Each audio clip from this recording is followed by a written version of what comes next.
दोस्तों, आदाब, सलाम, नमस्कार। आज 3 मई है। 3 मई का इतिहास हम भारतीयों के लिए काफी अहम है। आज के दिन देश व दुनिया में कई ऐसी बड़ी घटनाएं घटी थी जो इतिहास के पन्नों में दर्ज है। कई ऐसे प्रतिभाशाली व्यक्तियों का जन्म भी हुआ था, तो कई की मौतें भी हुई थी जिन्हें दुनिया याद करती है। हम उन तमाम घटनाओं पर बारी बारी से चर्चा तो करेंगे ही, लेकिन सबसे पहले हम अपनी बात की शुरुआत डॉक्टर जाकिर हुसैन से करते हैं। दोस्तों, आज ही के दिन आज़ाद भारत के तीसरे राष्ट्रपति रहे डॉक्टर जाकिर हुसैन का निधन हो गया था। दोस्तों, डॉक्टर जाकिर हुसैन की शख्सियत, उनके किरदार, उनके विचार को आप बखूबी जानते हैं और समझते हैं। खासकर अगर शैक्षिक वातावरण की बातें होती है या फिर राजनीतिक की, तो कई तरह की बातें दिल व दिमाग में गूंजने लगती है। शिक्षा की बात करने पर जामिया मिलिया इस्लामिया सेंट्रल यूनिवर्सिटी हमें स्वतः याद आ जाती है। जैसा कि आप जानते हैं कि जामिया मिलिया इस्लामिया के मुख्य संस्थापकों में से वे एक थे। आपको बता दूं कि जामिया मिलिया इस्लामिया नई दिल्ली की जो संस्थापक थे, उनमें शेखुल हिंद मौलाना महमूद हसन, मौलाना मोहम्मद अली जौहर, हकीम अजमल खान, डॉक्टर मुख्तार अहमद अंसारी, जैनब अब्दुल मजीद खाजा व डॉक्टर जाकिर हुसैन जाकिर थे। दोस्तों, उनके विचार की बात करें, आज भी कितना प्रासंगिक है आप समझ सकते हैं। खासकर गरीबी को ले या शिक्षा को ले जो उन्होंने अपने वक्तव्य दिए थे, उसे भी जान लेना जरूरी है। दोस्तों, गरीबी पर मंतव्य देते हुए उन्होंने कहा था कि गरीबी मानवता के लिए एक अभिशाप है और हमें इसे हर संभव तरीके से मिटाने का प्रयास करनी चाहिए।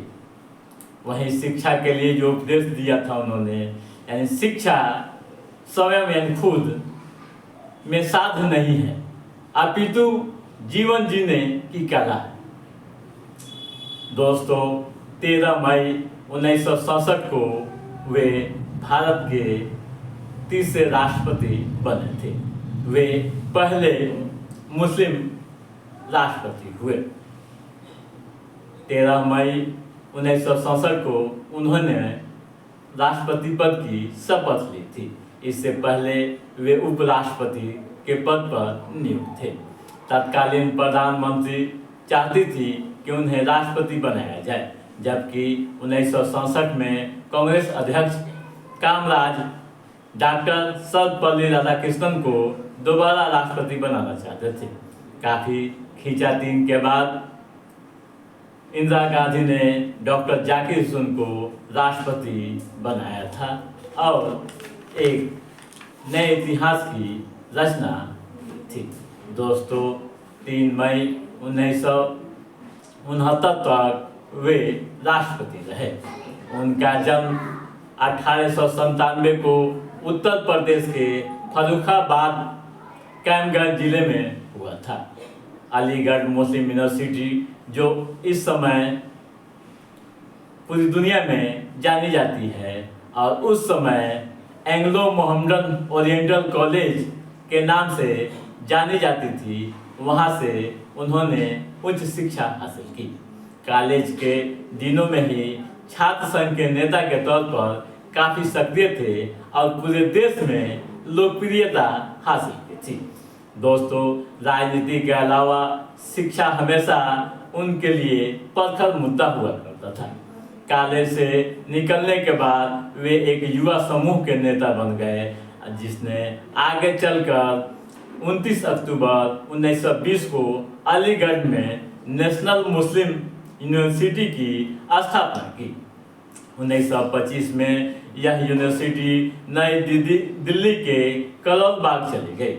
10 साल बाद यूनिवर्सिटी का स्थान फिर बदला और यह अस्थायी रूप से नई दिल्ली जामिया नगर आ गई। दोस्तों, यही वह यूनिवर्सिटी है जिसे आज जामिया मिलिया इस्लामिया सेंट्रल यूनिवर्सिटी के रूप में जाना जाता है। इस यूनिवर्सिटी को आज भारत में उच्च शिक्षा के लिए प्रमुख संस्थानों में गिना जाता है। दोस्तों, उन्होंने अपना पूरा जीवन देश की एकता, सामाजिक न्याय व सबों के लिए शिक्षा के लिए समर्पित कर दिया था। उनका मानना था कि शिक्षा समाज का स्तर उठाने में सबसे शक्तिशाली हथियार है। जामिया उनके इसी इरादे की जीती जागती मिसाल है। महज जब वे 23 साल के थे तब उन्होंने संस्थान की शुरुआत की। दोस्तों, 1930 में वे भारत में शैक्षणिक सुधारों में काफ़ी सक्रिय रहे। जब देश आज़ाद हुआ तो वे अलीगढ़ मुस्लिम यूनिवर्सिटी के वीसी बनाए गए। कार्यकाल पूरा होने के बाद 1956 में वे राज्यसभा के सांसद बने थे। उसके बाद वे बिहार के गवर्नर भी बने। 1962 में उपराष्ट्रपति बने। फिर 1967 में देश के तीसरे राष्ट्रपति बने। तो दोस्तों, ये हुई डॉक्टर जाकिर हुसैन की शख्सियत, जिन्हें दुनिया बखूबी जानती है और समझती भी है कि शिक्षा के क्षेत्र में कितना बड़ा योगदान उन्होंने किया था। आज जो जामिया सेंट्रल यूनिवर्सिटी देख रहे हैं और ख़ासकर जो शिक्षा का गढ़ बन गया है और उसमें भी यूपीएससी की तैयारी को ले जिस तरह की सुर्खियाँ इस यूनिवर्सिटी ने बटोरी है, वह अपने आप में काबिले तारीफ है। तो दोस्तों, और आगे बढ़ते हैं आज के इतिहास पर। दोस्तों, आज ही के दिन 1660 ईस्वी में स्वीडन, पोलैंड व ऑस्ट्रेलिया ने ओलिविया शांति समझौते पर हस्ताक्षर किए थे। दोस्तों, आज ही के दिन 1765 ईस्वी में फिलाडेल्फिया में पहला अमेरिकी मेडिकल कॉलेज खुला था। आज ही के दिन 1845 ईस्वी में चीन के कैंटन में थिएटर में आग लगी थी, जिसमें 1600 लोगों की जानें चली गई थी। आज ही के दिन 1764 ईस्वी में बंगाल के नवाब मीर कासिम को अंग्रेजों ने हराया था। आज ही के दिन 1866 ईस्वी में भारत के पूर्व रक्षा मंत्री बीके कृष्ण मेनन का जन्म हुआ था। पहली भारतीय फीचर फिल्म राजा हरिश्चंद्र आज ही के दिन 1913 ईस्वी में प्रदर्शित हुई थी। आज ही के दिन 1930 ईस्वी में राजस्थान के प्रसिद्ध महिला राजनीतिक सुमित्रा सिंह का जन्म हुआ था। आज ही के दिन 1951 ईस्वी में प्रसिद्ध राजनीतिक व राजस्थान के पूर्व मुख्यमंत्री अशोक गहलोत का जन्म हुआ था। आज ही के दिन 1959 ईस्वी में मध्य प्रदेश की पूर्व मुख्यमंत्री उमा भारती का भी जन्म हुआ था।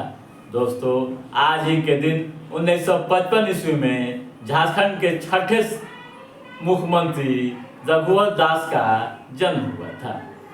आज ही के दिन 1993 ईस्वी में संयुक्त राष्ट्र ने विश्व प्रेस स्वतंत्रता दिवस की घोषणा की थी। आज ही के दिन वर्ष 2006 ईस्वी में भाजपा के वरिष्ठ नेता व अटल अडवाणी के करीबी रहे प्रमोद महाजन का निधन हो गया था। दोस्तों, आज ही के दिन 1981 ईस्वी में भारतीय अभिनेत्री नरगिस का निधन हो गया था। आज ही के दिन 1977 ईस्वी में गणितज्ञ की दुनिया का प्रतिष्ठित सम्मान पाने वाली, फिल्ड्स मेडल पाने वाली गणितज्ञ मरियम मिर्जा खानी का जन्म हुआ था। आज ही के दिन 1989 ईस्वी में देश के पहले 50 किलो मेगावाट सौर ऊर्जा संयंत्र का हरियाणा में शुभारंभ किया गया था। आज ही के दिन 1998 ईस्वी में यूरो को यूरोपीय मुद्रा के रूप में स्वीकार किया गया था। आज ही के दिन वर्ष 2003 में ऑस्ट्रेलिया के स्टीव वॉ टेस्ट क्रिकेट में सर्वाधिक रन बनाने वाले दूसरे बल्लेबाज बने थे। आज ही के दिन वर्ष 2008 ईस्वी में टाटा स्टील लिमिटेड को ब्रिटेन में कोयला खनन का पहला लाइसेंस दिया था।